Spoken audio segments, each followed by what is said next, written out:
2015 e da CES desde 2008.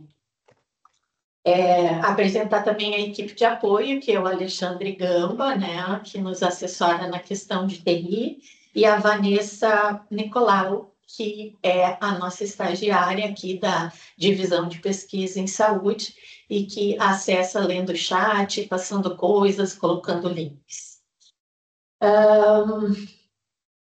A gente vai, daqui a pouco, então, começar a gravar, né? Porque todos os cafés são gravados e fica lá no YouTube Gravação da iniciada. escola. Vai começar? Já está começando. Ok. Então, assim, o Café com Ciência, ele acontece todas as segundas, quartas-feiras do mês. E sempre às 18 horas. Dura até 19 e pouquinho. E tem uma programação que a gente faz semestralmente. E a gente põe a programação lá no site da ESP. Então, lá no site da ESP, vocês podem, assim, conferir o cronograma, né, de cada semestre. Outra coisa. Eu vou abrir a palavra para a nossa diretora Ana Cristina Batista, que ela está aqui conosco no seu próprio computador, mas aqui na escola, para ela tecer algumas palavras de boas-vindas para vocês, para palestrante, etc. Boa noite a todos. Eu gostaria aqui de agradecer a presença de todos, né, que estão saindo do horário de trabalho ou pararam, dar uma pausazinha para participar e prestigiar esse evento aqui, que é a Divisão de Pesquisa da Escola de Saúde Pública. Sempre se debruça com muita vontade para a gente poder realizar. E agradecer muito, muito mesmo pela participação da Nadiana, com esse assunto que para nós aqui é extremamente importante, diante de todos os fatos que o Estado vem passando, né, nesse período de calamidade que veio, essa questão atmosférica do planeta vem nos proporcionando, que não é nada bom, mas nos traz muito ensinamento. Então, eu gostaria só de agradecer a todos e um bom evento aqui e que a gente aprenda bastante. Obrigada. Obrigada, Ana Cristina. Bom, agora então eu vou apresentar a nossa palestrante, a convidada Nadiana Marques, né? Ela é doutora em Serviço Social pela PUC-RS e mestre pela mesma instituição. Ela é professora do Colégio Politécnico da Universidade Federal de Santa Maria, é docente convidada do curso de Serviço Social da mesma universidade. Ela é pesquisadora na área de desastres, saúde e saúde mental. Ela é coordenadora do projeto de extensão Fórum de Ações e Respostas a Mudanças Climáticas e Desastres. Infelizmente, um tema com o qual estamos começando a nos familiarizar muito desde setembro passado, né? E agora em maio. Então, ela vai falar a palestra sobre gestão de risco e desastres, de seus desafios e possibilidades. Então, eu passo a palavra para a Nadiana e ela pode abrir a apresentação.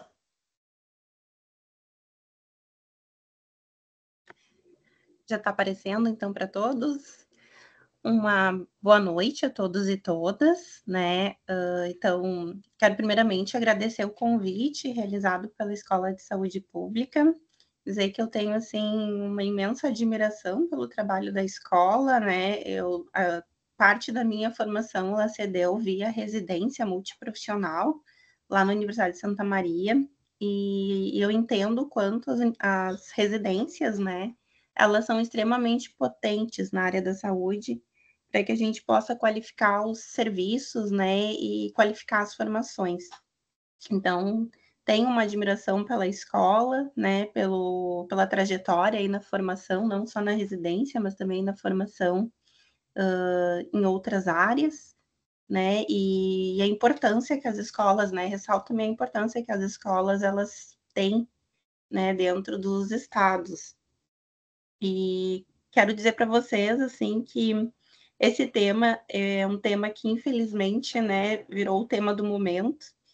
É difícil, né, a gente, há muito tempo, né, a gente convive, fala pouco sobre desastres, né, então, assim, a gente vive o mito, né, de que vivemos num lindo, maravilhoso, abençoado por Deus, né, bonito por natureza, e nunca identificamos essa questão, né, da ocorrência dos desastres. Mas eu quero mostrar para vocês aqui quanto historicamente a gente, né, vem sendo acometido, né, pelos desastres, principalmente os desastres naturais, que, né, eles têm sido cada vez mais decorrentes, né, e muitos relacionados às questões das mudanças climáticas.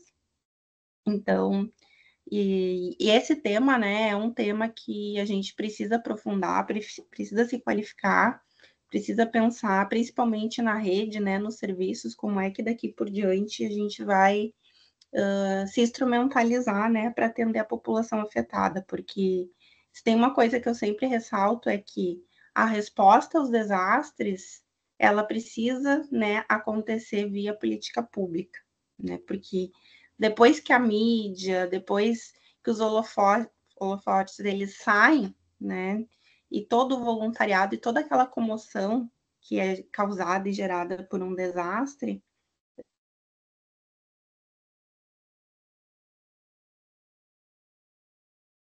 e vai dar Acho que trancou um atendimento pouquinho a a essa tua população. fala, Nadiane. Só vou Cortou? aproveitar que Tá. trancou e dizer que eu esqueci de Ah, falar para a audiência que podem ir escrevendo perguntas no chat ou ao final também vão poder fazer perguntas, que daí depois, conforme o tempo, a Nadiane responde. tá certo. Então, eu vou passar meu slide aqui, né? Eu queria só trazer para vocês, né, que um pouquinho da minha trajetória, assim, né, como é que eu cheguei no campo dos desastres, né? Então, eu sou natural de Santa Maria, e nós tivemos, infelizmente, em 2013, o desastre da Boate Kiss, né? Na época, a minha formação é assistente social, né? Eu sou formada em serviço social. Na época, eu atuava na rede quanto assistente social, e assim quanto tantos outros colegas, né? Me senti convocada, né? A ir, né? Então, trabalhar, né? Em prol das famílias e dos sobreviventes, né? E essa experiência foi o início, foi estopim para pensar, né, nessa questão dos desastres. Então, em 2014, eu me insiro na residência multiprofissional e me insiro nessa residência na área da saúde mental. E essa residência, então, acontece num momento ainda que Santa Maria vivencia muito ainda, né? Está muito latente a situação do desastre, né? Diferente de outros desastres,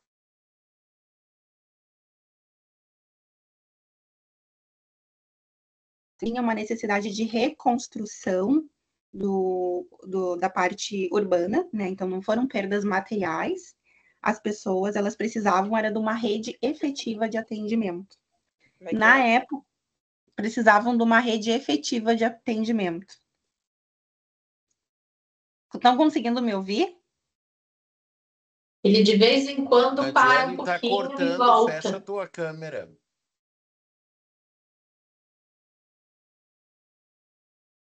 Deixa eu... Se tu fechar tua câmera, talvez melhore o som. Tá, só um momentinho, então.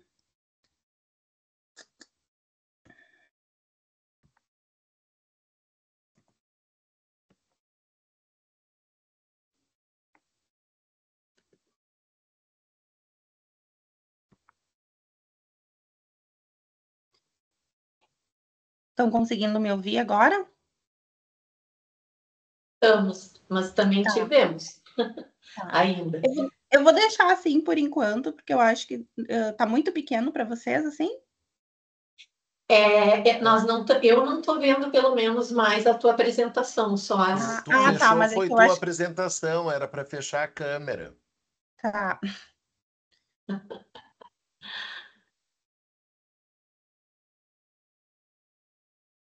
Tem que compartilhar de novo. Tá, não, eu vou compartilhar. Só um momento. A gente que não é nativo digital sempre dá alguns perrenguezinhos, né? Não, Na na questão da verdade, tecnologia. sim, na verdade, eu... Assim? Estamos Ok. vendo de novo a tua apresentação. Pode botar em tela inteira. Bom, Isso, tá ótimo. tá. Pode ser que... É porque a minha internet, eu acredito que ela possa estar oscilando um pouco. E aí, em 2014, então, no município de Santa Maria...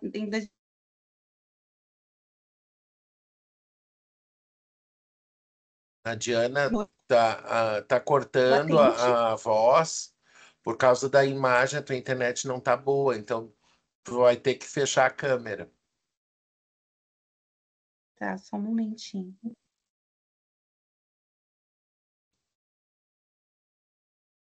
Isso. Pessoal, talvez o ideal não eram todos fechar a câmera. Pode ser?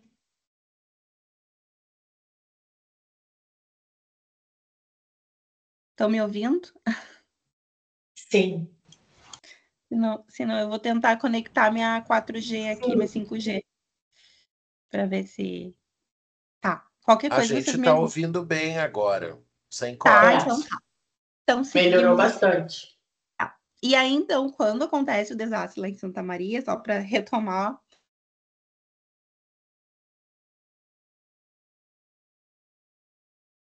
diferente de outros desastres, né, como a gente está vivenciando, né, os desastres naturais, lá em Santa Maria foi um desastre ocasionado, então, pela condução humana, né? E aí esse desastre, então, ele as pessoas elas não necessitavam, então, de recursos, né, e amparo na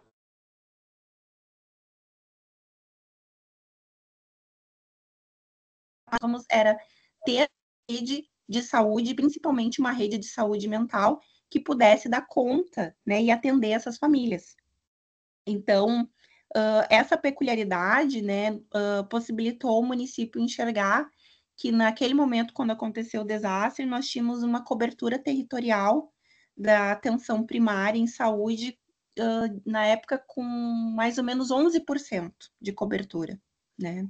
E isso foi uma das questões que foi muito importante, porque a partir daí, então, surgiu esforços, né, tanto do município quanto dos serviços, para que pudesse, então, de alguma forma, dar a continuidade do atendimento, né, a essas famílias que foram afetadas. E nesse período, o apoio matricial ele foi essencial para esse trabalho, né? Bem como depois, né, ao longo do tempo, o investimento também em ampliar essa cobertura territorial no município da atenção básica. Aqui eu queria apresentar para vocês, então, né, que se vocês entrarem lá no site do Estado do Rio Grande do Sul, foi lançado um painel que detalha a ocorrência de desastres naturais no Rio Grande do Sul, tá? Por que eu gosto de trazer esse painel, né? Porque a gente vivenciou agora as enchentes no Rio Grande do Sul, né? Essa enchente causada por um desastre meteorológico, e isso levou, né, as pessoas a dar uma amplitude, né, com relação à temática. Porém, nós já havíamos, né, já estávamos vivenciando a questão dos desastres, porém,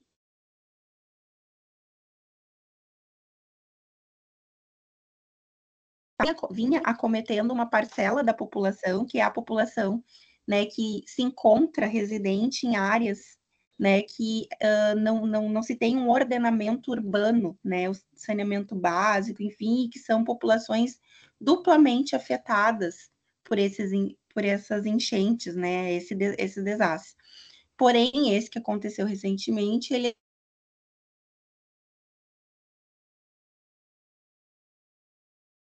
porque ele atingindo uma parcela muito maior da população e principalmente uma parcela da população que ainda não tinha sido afetada. né? Então, esse painel ele vai mostrar que nos últimos 20 anos, né, porque é um painel que vai fazer um resgate histórico, principalmente de 2013 a 2023, tá? Ele vai apresentar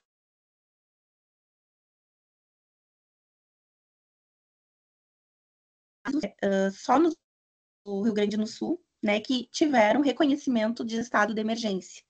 E nesse período ainda tivemos 5 casos com reconhecimento de calamidade pública.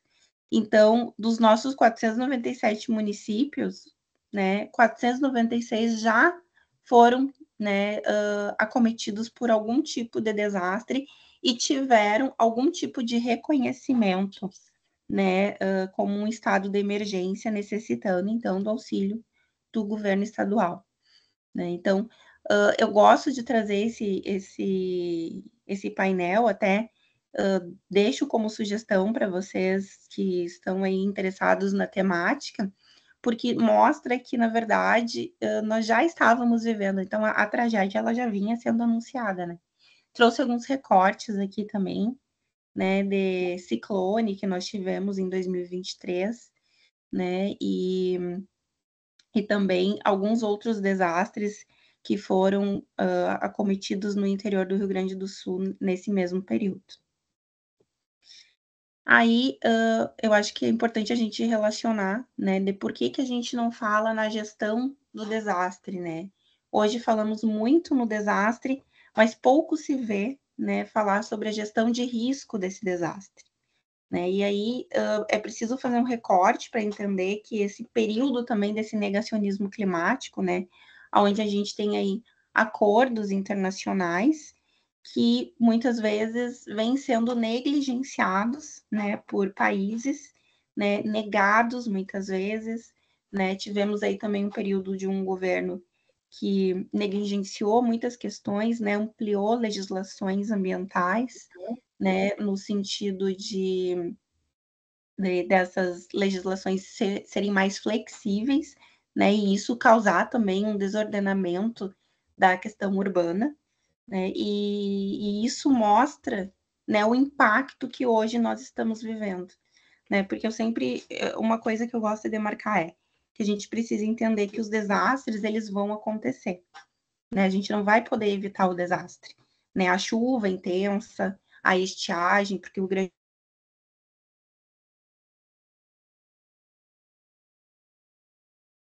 El Niño, temos estiagem todos os anos, né? Ondas de frio, ondas de calor, chuvas intensas, né? Mas a questão é, por que ainda não nos preparamos para esse desastre? Por que não trabalhamos com a gestão do risco do desastre? Por que apenas trabalhamos na lógica, né, da gestão do desastre, no sentido de que depois que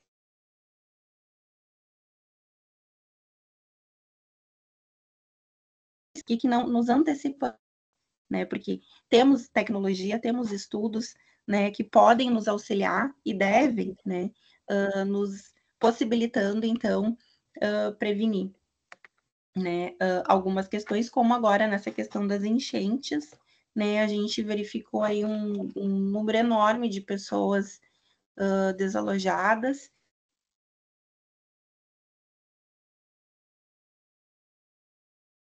Ação pública para o gerenciamento de um abrigo.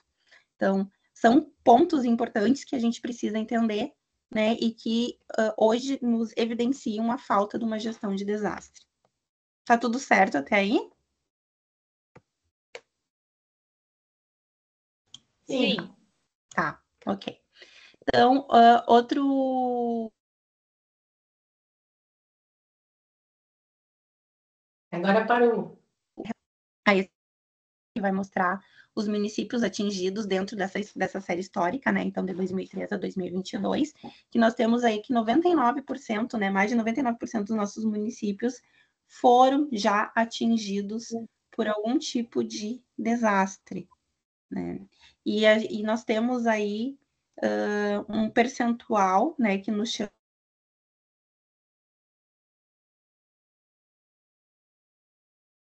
né?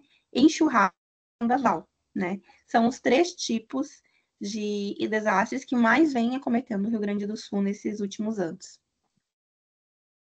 Outro ponto importante, né, e que é interessante a gente trazer, não sei se vocês já ouviram falar, mas temos o Sistema de Integrado de Informações sobre Desastre.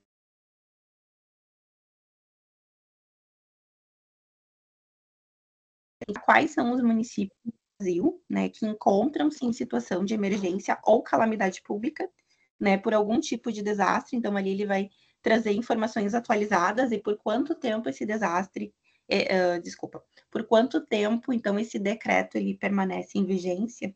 E aí, para a gente fazer um recorte, né, e entender que só a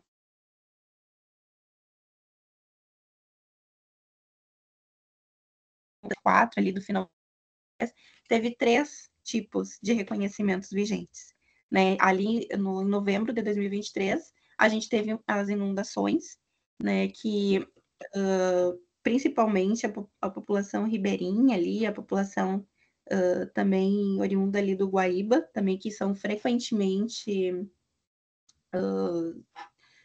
que estão frequentemente sendo ai, desculpa, gente. A questão de não enxergar as pessoas é horrível, tá? Mas tá bom. A questão de ali em 2023, né, em novembro de 2023, tivemos a situação de emergência, então, das inundações, né, e principalmente ali aquela região do Guaíba, né, das ilhas do Guaíba, que já são pessoas recorrentes, né, que já vêm sendo afetadas, então, teve, né, um decreto ali, né, reconhecendo, então, a situação de emergência, né, do município de Porto Alegre.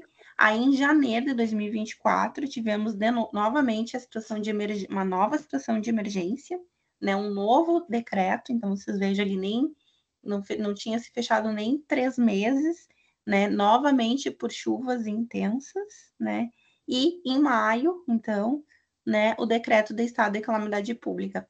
É importante a gente identificar esses decretos, porque a gente consegue ver que o período de recuperação de um desastre para outro, ele é quase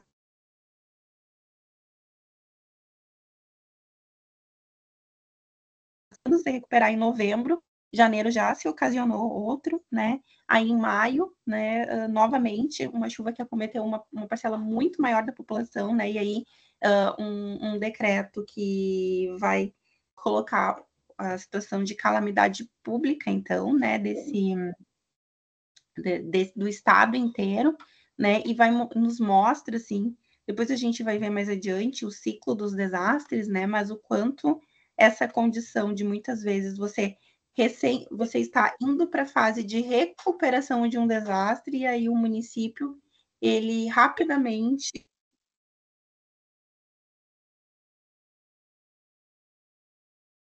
dá a resposta, né?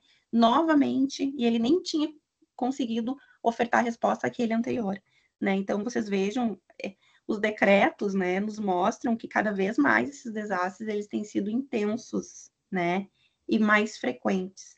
Então, reforço aqui, né, e a gente vai falar mais adiante, né, da importância da gestão do risco desse desastre.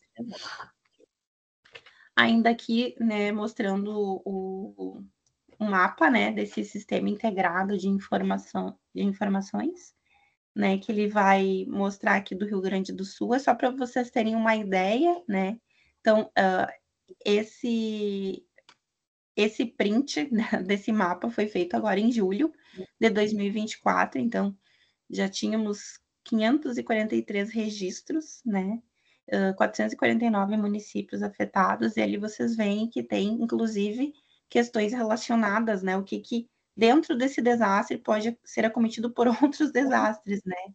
E aí nós temos as doenças infecciosas e virais causadas por esse desastre meteorológico, né? E aí daqui a pouco você está dependendo do nível, impacto desse desastre, você tem um desastre dentro do outro acontecendo. Aqui novamente, né, só para vocês entenderem como é que esse decreto, então, ele é feito, né, é o reconhecimento dele. Então, você tem o decreto, né, ali a classificação pelo COBRAD, né, que é, então, o órgão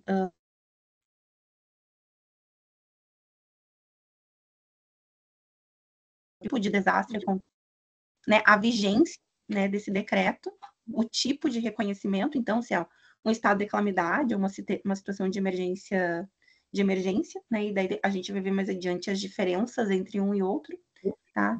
E a portaria, né, onde, então, você pode encontrar a portaria desse decreto. Aqui também temos o Atlas Digital do Rio Grande de Desastres do Rio Grande do Sul, né? Mais para mostrar para vocês, então, as plataformas que a gente tem acesso, então, aos dados e é possível, então, verificar. Então, aqui nesse Atlas Digital, né, ele tem um panorama ali de 2020 a 2023, né, um resgate dos últimos 3 anos. Então, só nos últimos 3 anos já havíamos sendo acometidos por 2.318 desastres, né, ocorrências de desastres no Rio Grande do Sul. Isso que não entrou, né, não entra aqui a enchente de 2024, vivenciada no Rio Grande do Sul, mais de 185 mil pessoas, né, com perdas das suas moradias, e mais de 12 milhões de pessoas afetadas, né, sem dizer os danos materiais, né, que o desastre também ele acarreta. Aqui é um mapa, né, de como então a cidade metropolitana aqui de Porto Alegre, né, antes, né, e após, então,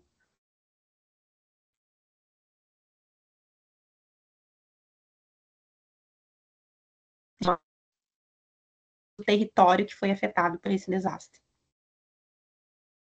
E aí trago aqui especificamente, né, o estado de calamidade pública ocorrido, então, em julho de 2024, né, onde tivemos 478 municípios afetados, né, e com decretos de calamidade pública, né, mais de 2 milhões de pessoas afetadas, 806 feridos, 33, né, pessoas desaparecidas até o momento, né, e óbitos confirmados 179. Né? E esses danos, então, né? Quais são os danos causados por esse desastre específico agora em 2024? Só nesse período de 2024, então, de 1º de janeiro a 13 de maio, né? Já tínhamos um prejuízo de mais de 32 bilhões no Brasil, né? Ocasionados por desastres, né? E aqui eu estou especificamente falando dos desastres naturais, né? Para o setor privado, né? Esse valor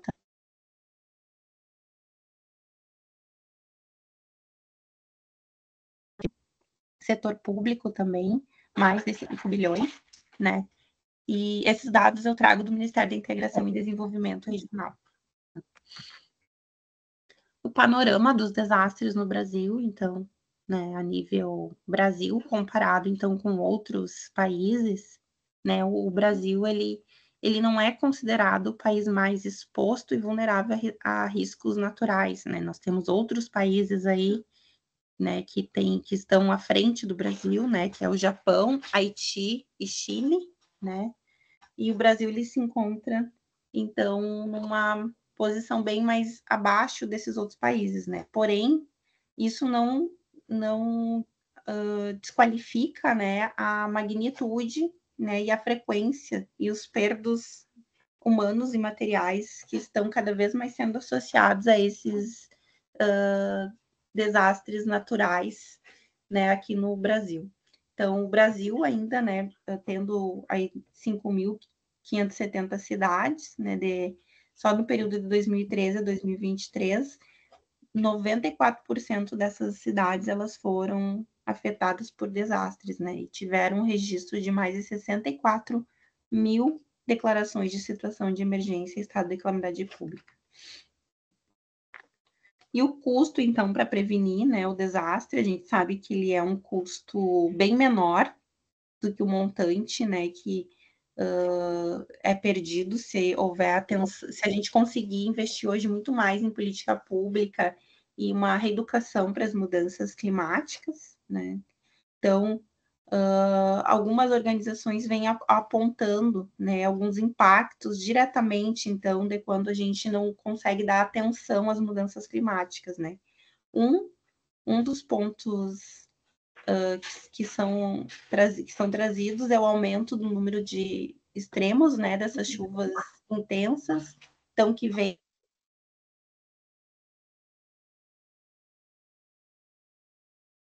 né, e principalmente o norte também, que vem tentando se recuperar da seca histórica que teve em 2023, e a falta de resposta, principalmente relacionada a políticas públicas de prevenção e de preparo para essas mudanças, né?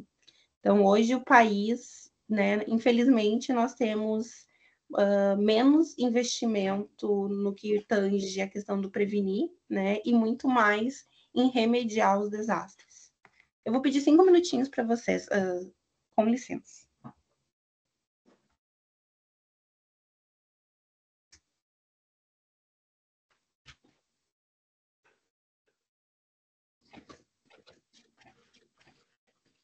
Pronto, voltei. E aí, né, outro ponto importante que a gente precisa discutir, né, é a vinculação às defesas civil, né, é essa aproximação com a defesa civil e como a importância dos planos de contingência municipais. Então, aqui, né, no estado do Rio Grande do Sul, conforme o mapa, né, da defesa civil, né, que aponta, então, o número de municípios que tem atualmente os planos de contingências aprovados, né, nós temos aí, dos nossos 400 e poucos municípios, temos 230 planos de contingência aprovados, né. Se a gente for olhar o plano de contingência, ele é de extrema importância, extrema relevância, né, não tem como a gente falar em gestão de risco de desastre se não tiver um investimento na defesa civil, se não tivermos um investimento, né, em mapeamento dessas áreas de risco e dialogar principalmente com as políticas públicas. Então, a gente observa, né, que ainda para os municípios é um nó, né, qualificar essas defesas civis no sentido de poder se ter um plano de contingência que ele vá ofertar as respostas necessárias, né, diante do desastre. E aí eu trago aqui a situação de emergência, né, e de calamidade pública, só para que a gente possa entender essa diferença. Então, a situação de emergência, né, ela vai acontecer em 2 níveis, né, quando acontece esse desastre. Então, num primeiro momento, né, a gente vai ter o nível 1, né, que é quando você tem apenas os danos humanos, né, e esses danos, eles são consideráveis, né. Então, rapidamente, o município, né, o estado, ele consegue resgatar a normalidade, consegue retomar a normalidade e restabelecer, né, as suas ações locais, né. Ele pode até necessitar do estado, da União, mas é muito mais com relação a um complemento. Já no nível 2, essa situação de emergência, então, ele vai ocasionar danos e prejuízos, então, e superáveis pelo governo local, né, e ele também poderá ser complementado ou não pelo Estado e pela União, mas ele é um dano que é suportável, né, para esse ente público. Já no nível 3, né, aí quando chega-se no nível 3, né, não sei se é mais considerado uma situação de emergência, e sim uma situação de calamidade pública, porque daí é quando esses prejuízos, eles não são mais suportáveis e superáveis pelo governo local, e o restabelecimento da normalidade, ele vai depender, né, se não exclusivamente, às vezes, da atuação do Estado e da União. E é o que a gente viu, né, agora com as enchentes, né, que foi necessário Força Nacional do SUS, Força Nacional do SUAS, né, organizações internacionais, para que o Estado do Rio Grande do Sul pudesse, né, suportar os prejuízos causados pelo desastre. E aí eu trago aqui só... Sim? Alguém quer fazer alguma colocação? Não? Tá.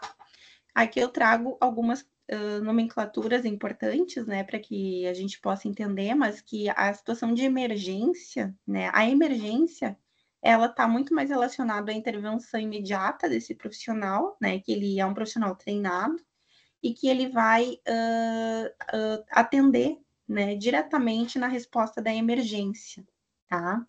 Já a situação de emergência, ela é o reconhecimento pelo poder público, né, numa situação provocada por esse desastre que ele vai causar algum dano a alguma comunidade, né, ou, né, alguma região local, enfim. O estado de calamidade pública também é um reconhecimento legal, né? E ele também está provocado por um desastre, né? Mas aí você tem a diferença dele é que ele vai extrapolar essa condição, principalmente financeira e orçamentária, no que refere-se à resposta. E as ações de assistência à vítima, né? São essas ações mais imediatas, que são destinadas para essa condição, então, de você atender às necessidades da população no momento, né, que acontece esse desastre. E a resposta ao desastre é as ações, então, que vão ser desenvolvidas logo após a ocorrência desse desastre. Tá tudo certo até aqui?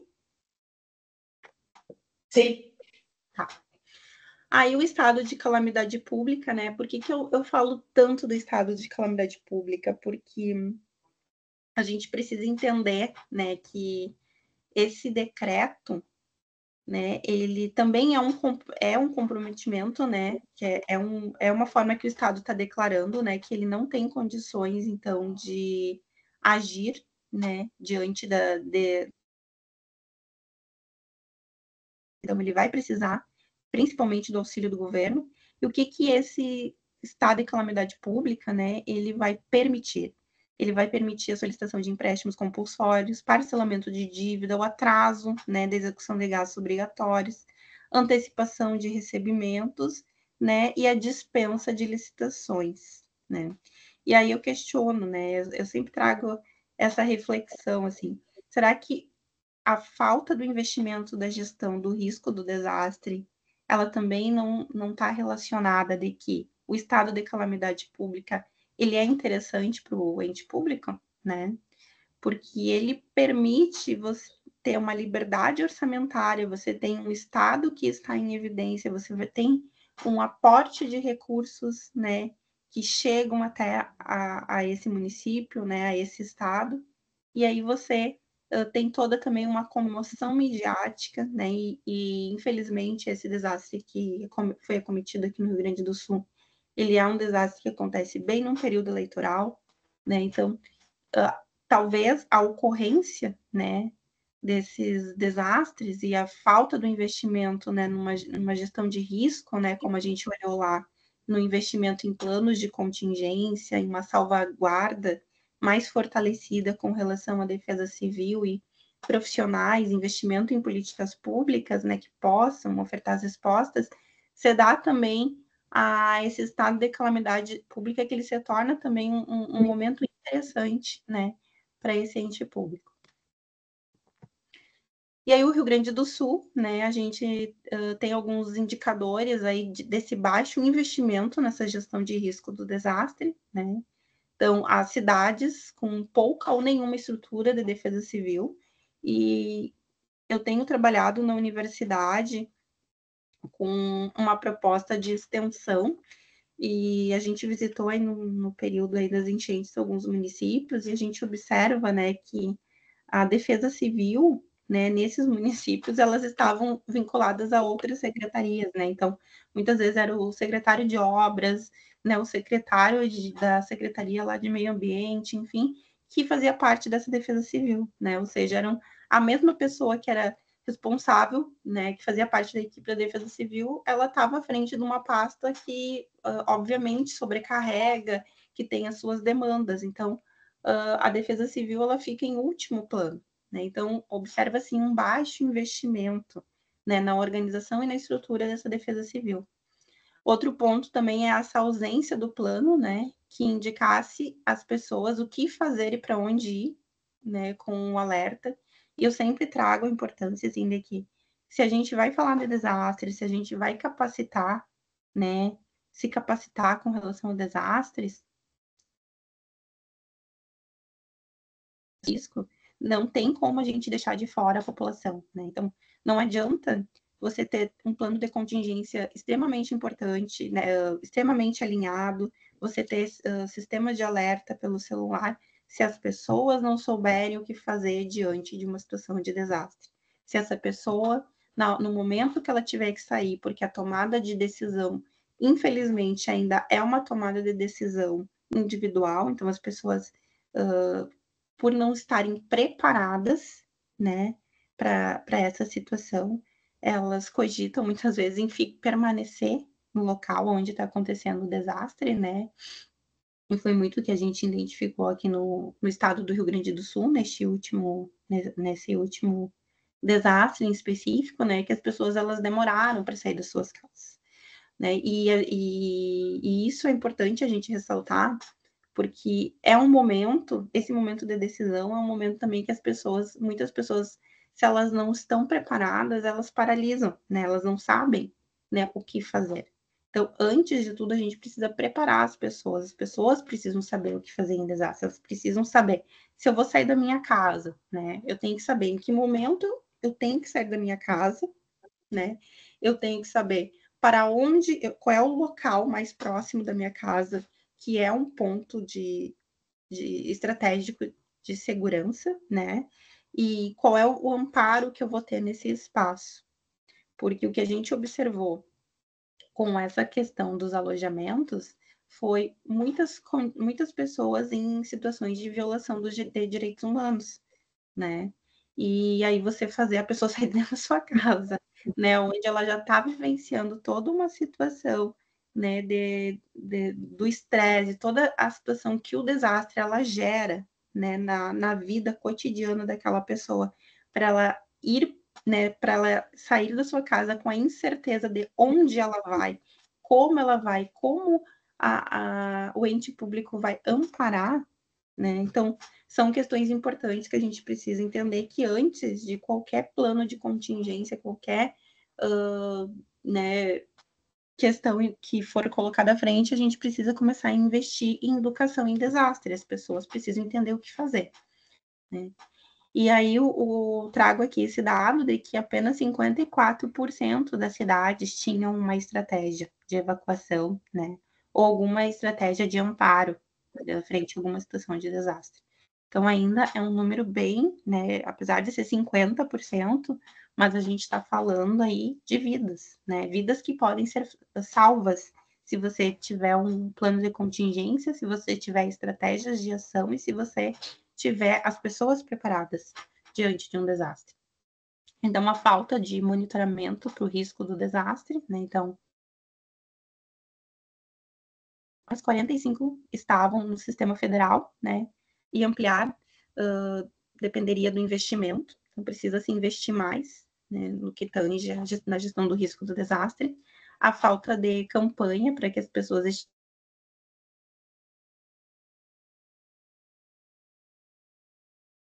11% da população gaúcha ela se encontra, né? Que hoje o sistema de alerta é esse que nós recebemos pelo celular também, que é algo também que a gente precisa nos questionar, né? Porque numa situação de desastre a gente pode perder, por exemplo, acesso à energia elétrica, né? E você não ter, não conseguir, né? Fazer conexão, enfim, pode não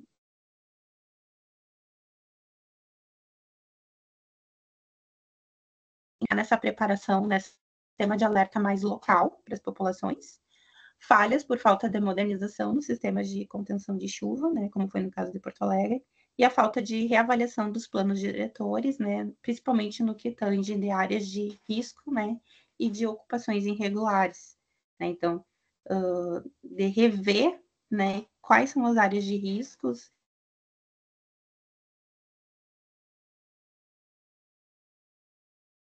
ofertar um atendimento direcionado a elas. Aqui eu trago para vocês, né, então, o que seria esse modelo dimensional, né, multidimensional, então, sobre a gestão do risco do desastre. Depois vocês vão olhar o ciclo dos desastres e aí vocês podem fazer uma comparação, né, que aqui nesse modelo de gestão do risco do desastre, né, você tem como assento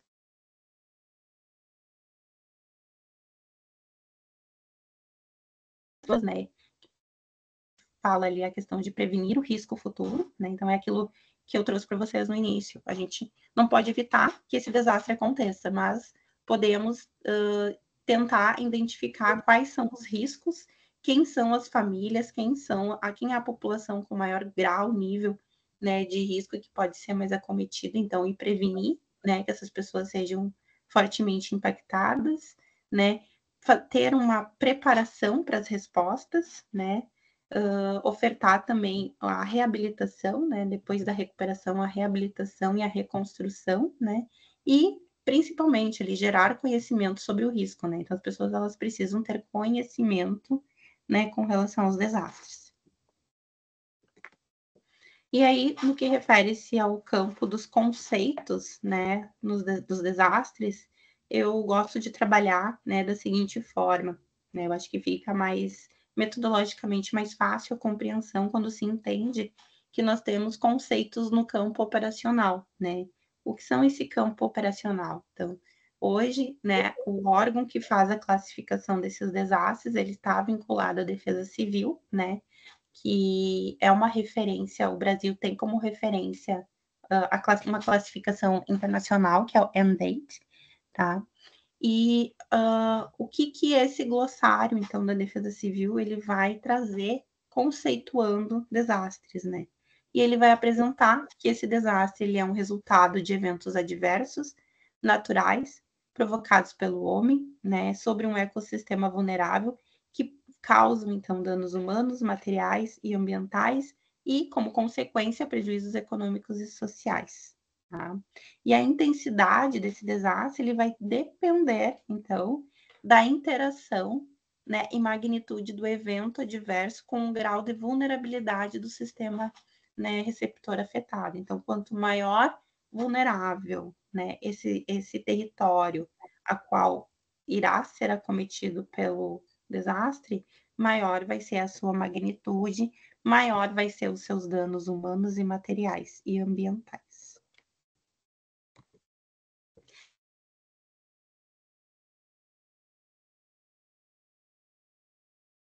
Né, como a Organização da Saúde, que vai tratar, então, o desastre como uma alteração de forma súbita, né, que é causada por fatores extremos, né, tanto de origem natural ou pela ação do homem, né, ação humana, e que demanda de uma ação imediata. E que esse desastre, né, geralmente, ele vai exceder a capacidade de resposta e demanda e vai demandar de ajuda externa ou de ordem tanto nacional quanto internacional. Aí algumas organizações internacionais, né? Aqui é mais para a gente identificar que estão alinhados, então, com esse conceito operacional, ele está alinhado, né, com essas organizações internacionais, né, que trazem que é uma grave perturbação do funcionamento, né, que vai atingir, então, uma comunidade ou uma sociedade, né, que são eventos perigosos, que geram uma exposição, vulnerabilidade e capacidade, né, e gerando perdas e impactos tanto humano, materiais e econômicos, né, e que esse evento, né, esse desastre, ele vai sobrecarregar, então, a capacidade local, né. E aí temos, né, o campo teórico, né, como é de conhecimento, temos aí vários, hoje, autores, né, vários campos de estudos que vêm se dedicando.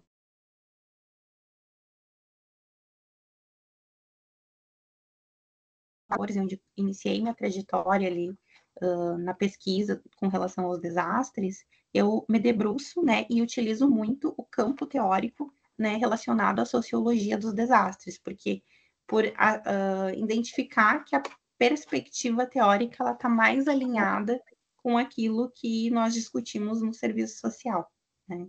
E aí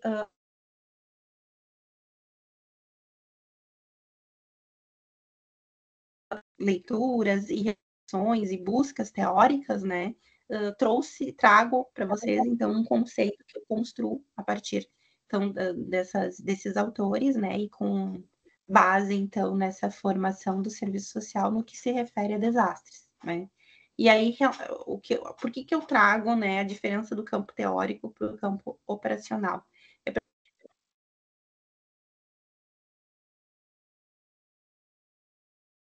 Alguns autores, eles vendo a importância da gente falar sobre os desastres, mas não trazer mais, né, a concepção do desastre natural, né, que a nomenclatura dele, né, seria errônea, no sentido que ele gera uma concepção de naturalidade, que ele acontece por uma, né, quase como por uma ordem divina, né, e que não existe um período histórico, né, e um período que antecede a essa condição dos desastres, e a gente entendendo que esse desastre, ele está relacionado, principalmente o desastre natural, ele está relacionado a essas mudanças climáticas, ele também está relacionado, né, a como essa sociedade, ela vem, então, usufruindo desses recursos naturais. E aí eu trago, então, que esses desastres, sejam eles por ordem natural, né, ou produto dessa sociedade capitalista, eles vêm, então, acarretando novos processos produtivos, né, de transformações profundas na vida dos sujeitos. E eles vão evidenciar as expressões da questão social, né? Então, o contexto do desastre, ele vai evidenciar, ele vai reforçar, né, ele vai desvendar as condições de desigualdades, reforçam as condições de desigualdades sociais, né? E é necessário, então, a importância de uma análise integrada, incorporando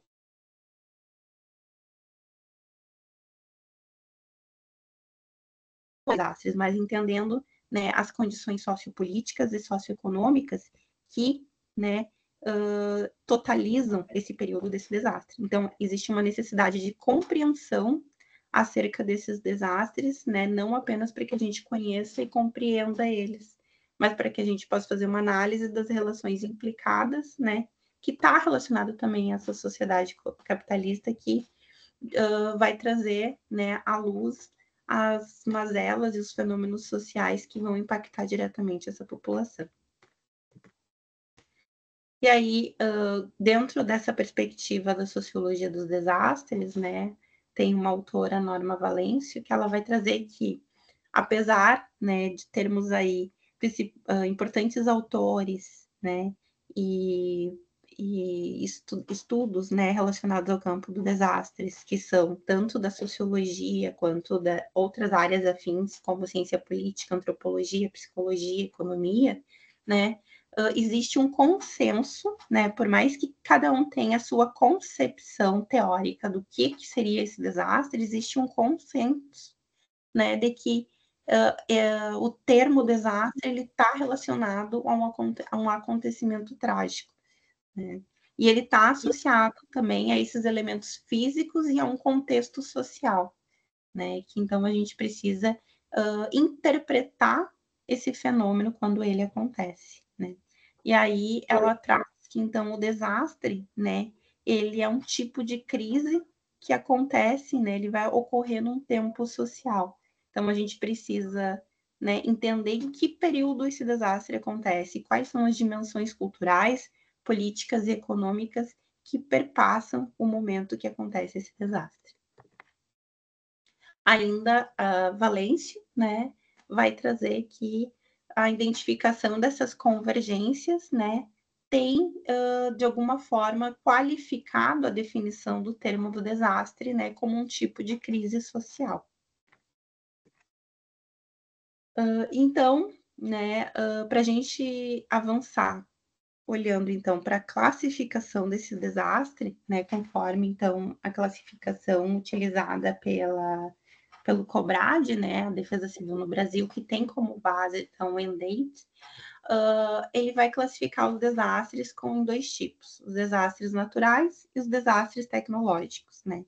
Então, focando nos desastres naturais, nós vamos ter eles, né, tipos de desastres, então, geofísicos, né, terremoto, né, atividade vulcânica, movimentos de massa, desastres meteorológicos, né, que são relacionados às tempestades, chuvas intensas, como vivenciamos aí, né, tanto que saía muito na mídia, né, que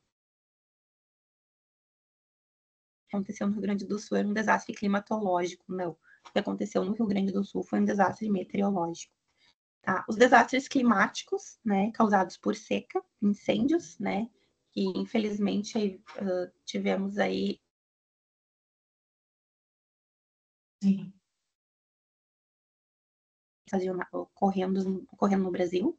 Os desastres biológicos, né, que tivemos uma triste experiência aí da pandemia, mas entraria também as epidemias, infestações de insetos, acidentes com animais, e os desastres extraterrestres, né, que não é a vinda dos ETs, tá, gente? Apesar de que poderia ser, né, quem sabe? Tá aí uma perspectiva diferente aí de mudança, mas não, tá? Seriam, então, esses... nós até tivemos aqui no Rio Grande do Sul, acho que acredito que foi o ano passado, que seriam esses meteoros que caem, né,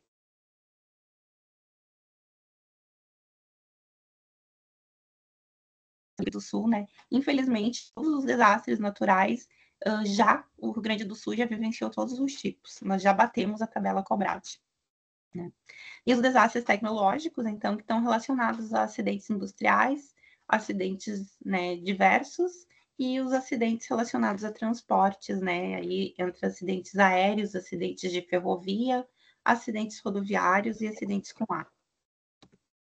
Aí, no que tange, né, o que seria o ciclo dos desastres, né, e é importante a gente enxergar e olhar as fases, né, no caso aqui no Rio Grande do Sul ainda estamos vivenciando a fase de recuperação, né, do desastre. E vocês vejam que ele não acontece de forma linear, né, ele é cíclico, então ele é o ciclo desse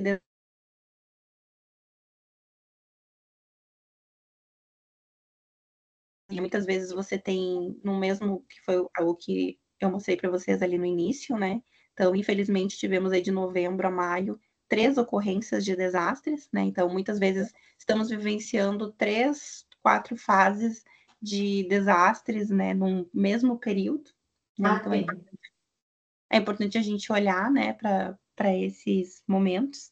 Mas então a gente tem a prevenção, né, que pouco falamos da prevenção em desastres, né, a preparação para esse desastre, a resposta e a recuperação, né. E quando a gente está falando em prevenção e preparação, a gente está falando em mitigação, né.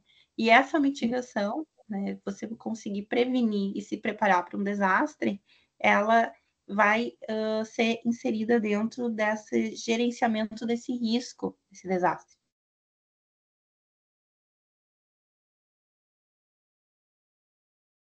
E preparação, né? Infelizmente, nós ainda vivenciamos apenas a resposta e a recuperação desse desastre. Pulamos a etapa da prevenção, né, e da preparação. Então, a preparação, ela está relacionada, destinadas, né, então, a reduzir a ocorrência, né, e a intensidade desse desastre, não é que a gente vai, né, principalmente no que tange os desastres naturais, a gente não vai conseguir inibir a ocorrência de um desastre, mas a gente vai conseguir reduzir, né, a intensidade, o impacto desse desastre, né, sobre a população a partir de um monitoramento, um mapeamento dessas áreas de riscos, né?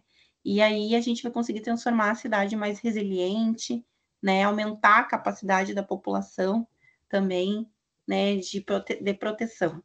No que refere à preparação, né, é o planejamento das ações. Então, quando acontece esse desastre, né, quais as ações que já estão planejadas? Como é que essa rede vai se organizar? Como é que as organizações governamentais, né, e as organizações não governamentais também, que atuam, né, frente a essa ocorrência, elas vão desenvolver as suas rotinas, as suas ações. E aí entra também a própria comunicação desse desastre, né, que hoje a gente observa que existe uma comunicação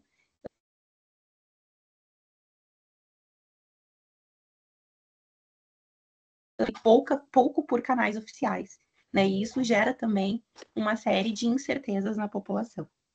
né?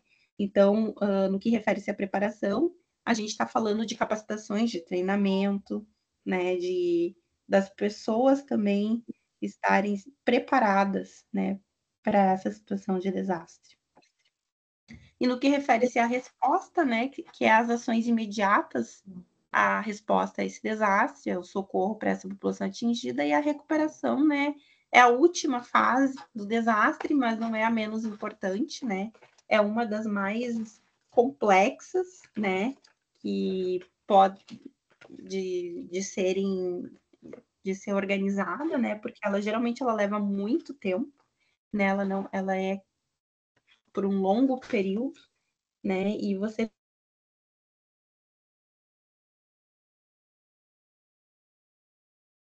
ela é acometente, e agora a gente também vê aí o aumento das questões de saúde mental, né, pós-desastre.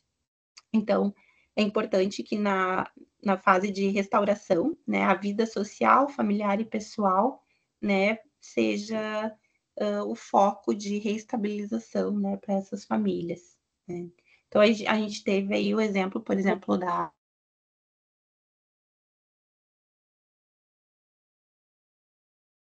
hoje, então, são 9 anos ainda em processo de recuperação, né. Teve também o desastre ocorrido na região serrana, em 2011, né, onde as pessoas ainda estão tentando recuperar, né, uma condição de moradias adequadas, né. E também existe um agravador, né, na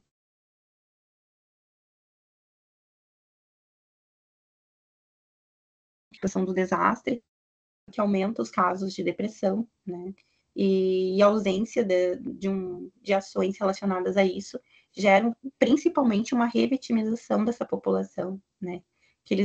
Acontece que eles não sofrem apenas com a situação do desastre, né? Eles muitas vezes eles têm que com todas as perdas materiais e comunitárias que vivenciam, né, eles sofrem duplamente. E ainda tem mais o processo no que tange a recuperação, de que para ter acesso aos benefícios, essa população ainda ela tem que prestar contas de que ela realmente foi atingida por aquele desastre. Aqui, então, para que a gente entenda, né, como que se dá essas fases, então a gente tem o pré-desastre, né, a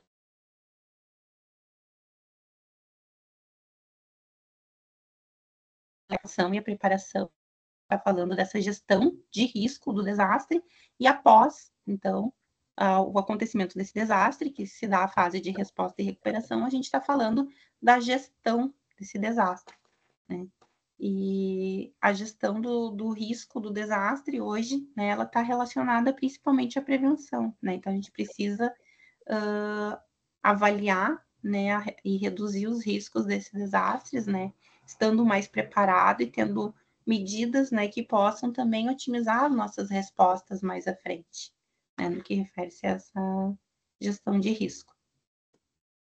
Aqui eu trago um pouquinho, né, do que foi a experiência da Botkiss, né, que, como eu falei para vocês, lá era a necessidade de se ampliar essa rede de atendimento, né, então foram criadas estratégias psicossociais, né, para que pudesse atender e fazer o acompanhamento das famílias, né, então, tanto no que refere-se ao acolhimento, à comunicação, né, a construção de fluxogramas, que é de extrema importância, né, de qual é o itinerário dessa pessoa dentro desse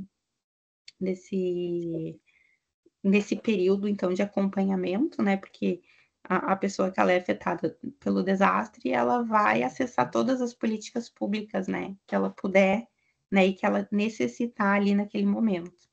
E quais são os lugares de cuidado, então, né, a importância da gente ter um mapeamento territorial. A gente precisa olhar para esse território, olhar para os dispositivos disponíveis, né, e ver a importância e ver o que né, aquela comunidade que foi afetada, o que tem para se ofertar e o que pode, então, ser ampliado, né, para gerar, então, uma resposta mais efetiva. Aqui eu trago a pirâmide, né, que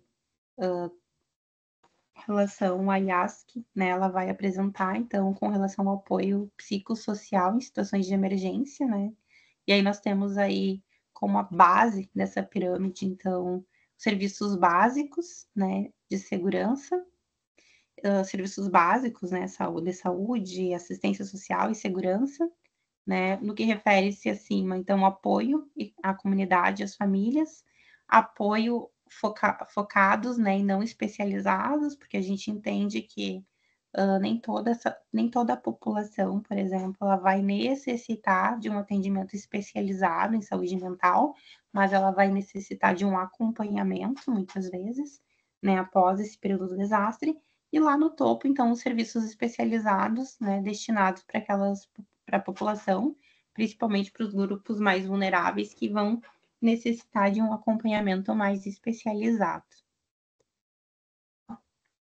Nadiane, desculpa eu te interromper, mas é que Como é que estamos de a tempo? gente já passou de 1h15, né, minutos.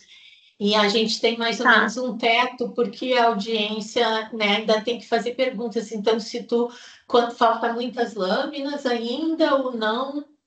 Não, na verdade, eu acho que eu posso apresentar. Eu gostaria só de apresentar esses indicadores de risco, vulnerabilidade, e daí a gente pode abrir para as perguntas, pode ser? Ok, então, tudo bem. Tá bom, obrigada. Então, alguns autores, né, têm se dedicado, principalmente pesquisadores internacionais, têm se dedicado à construção, então, de indicadores de risco e vulnerabilidade aos desastres. Inclusive, o conceito de vulnerabilidade, ele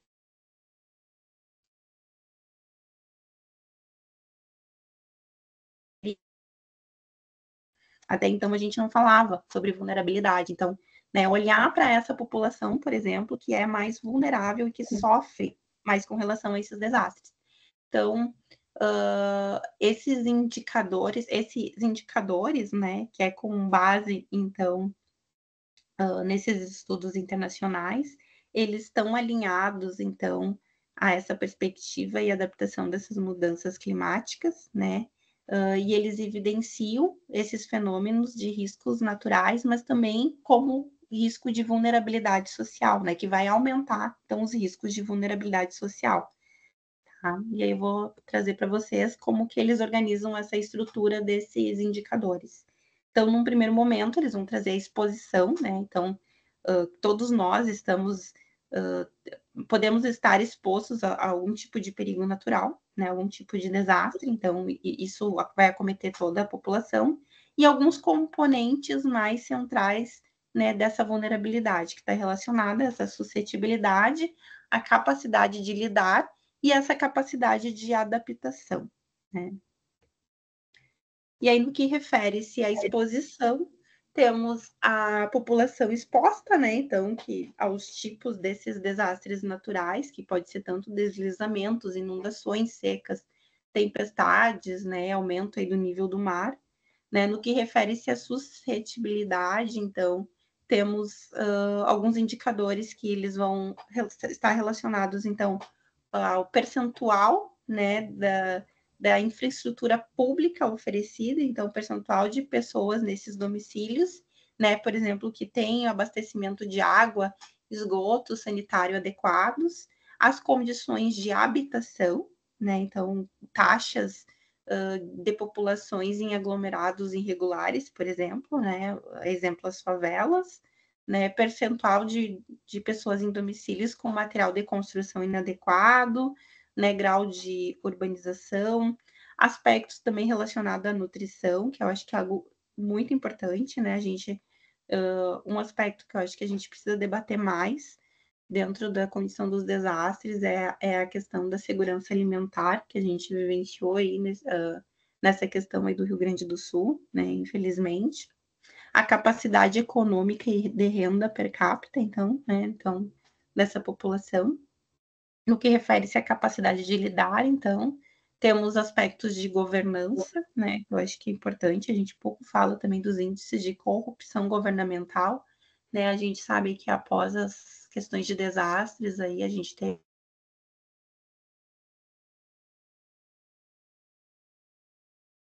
contaram aí questões de corrupção, enfim. Então, são índices que vão influenciar, sim, né, nessa gestão desse desastre, nessa preparação também de desastre, no que refere-se em alerta rápido, né, tanto na questão de risco, por exemplo, de deslizamento, né, risco de inundação, né, estrutura local, né, para resposta ao desastre, né, que daí a gente poderia pensar na própria condição dos alojamentos, né, então como é que se dá a preparação, né, para um alerta rápido e de amparo, o serviço médico também, né, mas que entra também número de leitos hospitalares, né, por número de habitantes, porque a gente sabe que a saúde, ela rapidamente colapsa, né, numa situação de desastre, porque você tem um número muito maior de pessoas que vão necessitar de atendimento no mesmo período, né, cobertura material, né, como a própria condição, né, da população, ela está, né, e aí a gente teve uma situação no Rio Grande do Sul, né, que grande parte da população que precisou acessar, né, os benefícios aí do Estado tinha que estar no CAD único, né, e aí foi todo um processo aí que a Secretaria de Assistência teve que rapidamente, né, não tão rapidamente, porque a gente sabe também que o serviço ele foi colapsado em muitos municípios, né, mas precisou inserir essas pessoas no CAD único para que elas pudessem, né, ser contempladas. E a capacidade de adaptação, né, que a gente, então, está relacionado aos índices de educação, né, taxa de analfabetismo, né, as questões de equidade e gênero, né, que também são importantes, estado ambiental, proteção de ecossistemas, né, e as estratégias de habitação, de adaptação, né, então, ferramentas específicas de planejamento para prevenção desses desastres, a agenda de compromissos e objetivos, né, e aí trago a importância das conferências municipais, que agora em breve teremos, então, de apontar, né, as necessidades e os temas, né, precisamos fortalecer uma política para a questão de desastres e os investimentos, né, com relação à expectativa de vida desde né, ao nascer dessa população. Eu acho que é isso para que a gente possa abrir aí para o debate.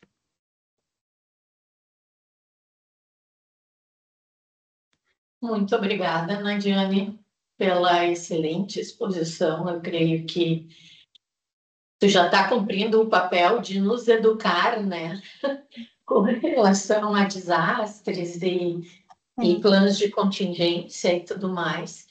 Então, muito oportuna, né, a tua explanação e o foco, né, do teu trabalho. Eu gostaria agora, então, de abrir para perguntas, né, da audiência. Então, quem quer fazer alguma pergunta, por favor, levante a mão.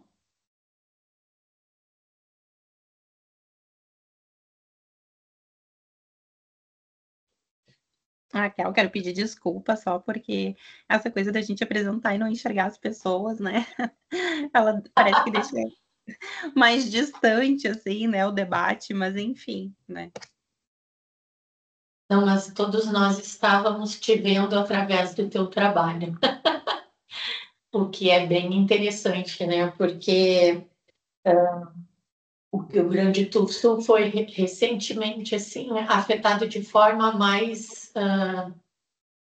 uma proporção maior, né? Como tu diz, já vem acontecendo desastres há muitos anos, mas a proporção se exacerbou agora, né? Tanto que todo o Brasil resolveu que ia ajudar. Então, eu não sei, a Vanessa, se puder me ajudar, se alguém escreveu alguma pergunta no chat, né? Sim, nós tivemos uma pergunta. Oi, pode falar. Pode ler, então. Nós tivemos uma pergunta no chat do Juliano. O Juliano perguntou, então, né, como os municípios podem se estruturar para mapear as áreas de risco.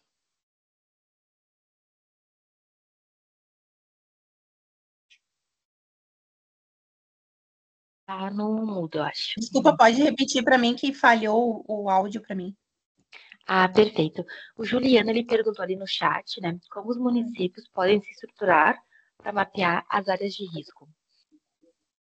Bom, na verdade, né, esse mapeamento da área de risco, ele é um trabalho, né,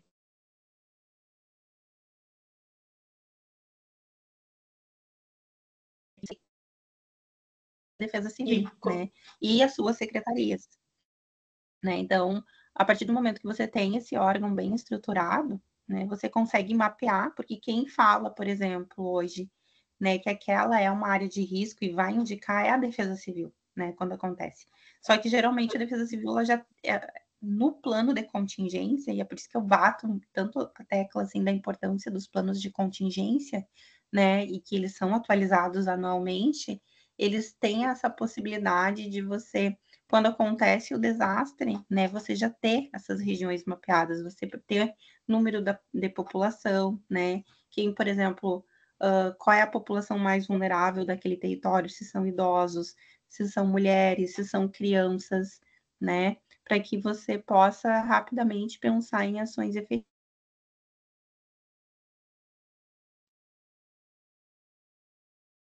Com equipe técnica, poderia ter planos de contingência que pudessem ofertar respostas, né, e estudos mais qualificados para os municípios. Não sei se eu respondi a pergunta dele, mas... Acho que sim. A gente também tem no chat, assim, né, o Henrique dizendo que foi uma ótima apresentação e gostaria de, se possível, tu deixar, assim, o teu contato. Como tua apresentação, acho que não foi até o final, né, lá tu deveria ter colocado alguma coisa com relação a isso, né? Mas se tu puder botar o teu contato, de repente, no próprio chat, não sei. Eu coloquei meu e-mail ali, daí quem quiser, né? A gente, no município de Santa Maria, nós estamos agora, no município de Santa Maria, está sendo realizada uma série de oficinas de protocolos, construção de protocolos. Então, nós já realizamos protocolo de abrigamento, por exemplo, né? Foi revisto também o plano de contingência, né, após o desastre, e eu acho que isso é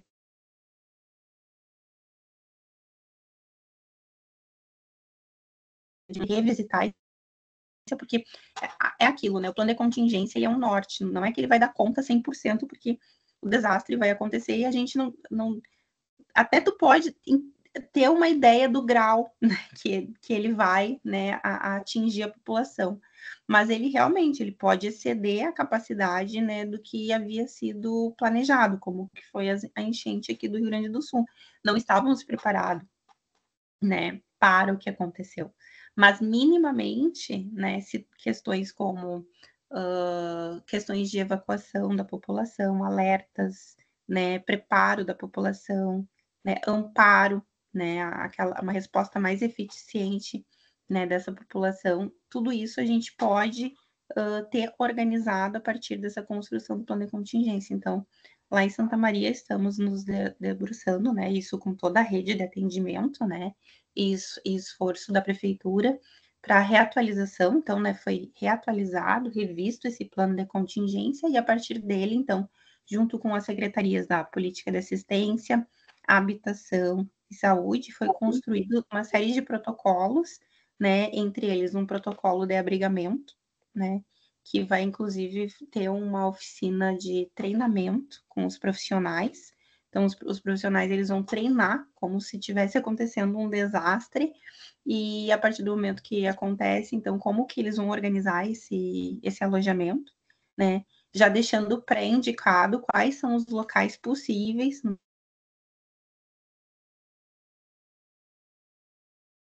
Caiu, não adianta a voz. Agora voltou. Deu?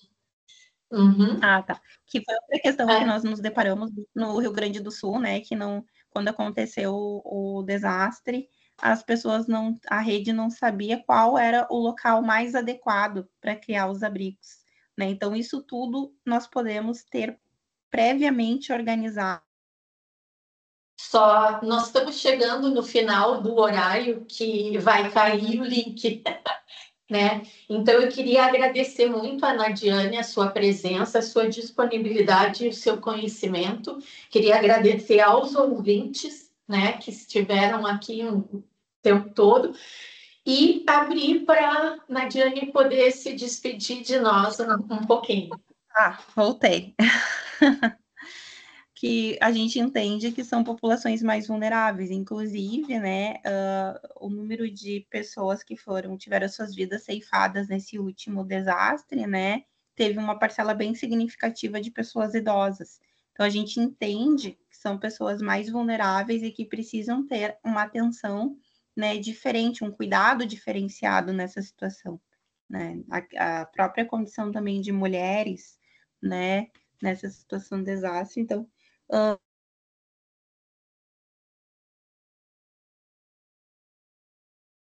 que é uma forma da gente planejar ações futuras, né, para a população.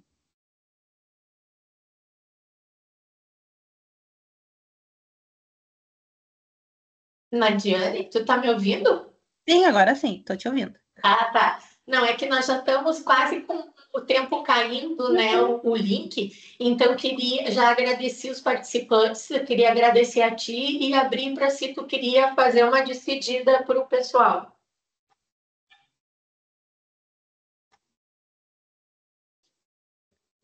Eu não sei, eu fiquei sem o som aqui. Agora eu acho que voltou? Voltou. Ah, tá. Não, tranquilo, eu vou deixar meu contato, então, Raquel, tá? Para quem tiver interesse, né, em saber um pouco mais, eu estou construindo um núcleo de pesquisa vinculado ao.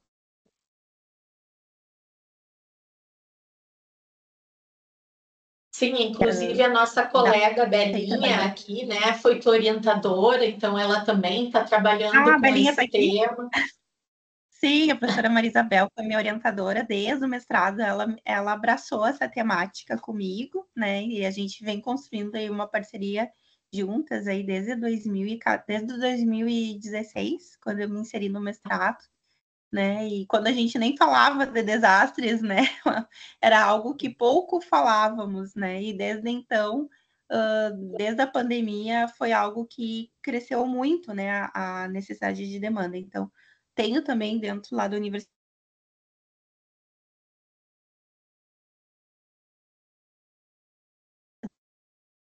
de risco, né, para que a gente possa ampliar aí a formação, né, e as pesquisas nessa área, porque cada vez mais é necessário. Então, tá bem. Eu vou dar por encerrado, dado o adiantado da hora, né? Mas fica para quem quiser contatar a Nadiana, né, para saber mais especificamente sobre o trabalho dela. E também a Maria Isabel Bellini, que trabalha aqui na escola, também está tratando sobre esse assunto e pesquisando, né?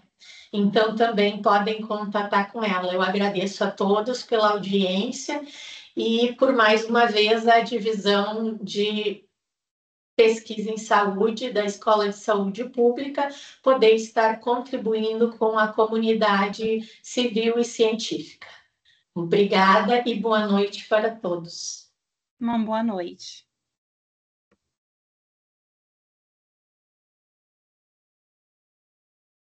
Boa noite a todos, encerrando a gravação.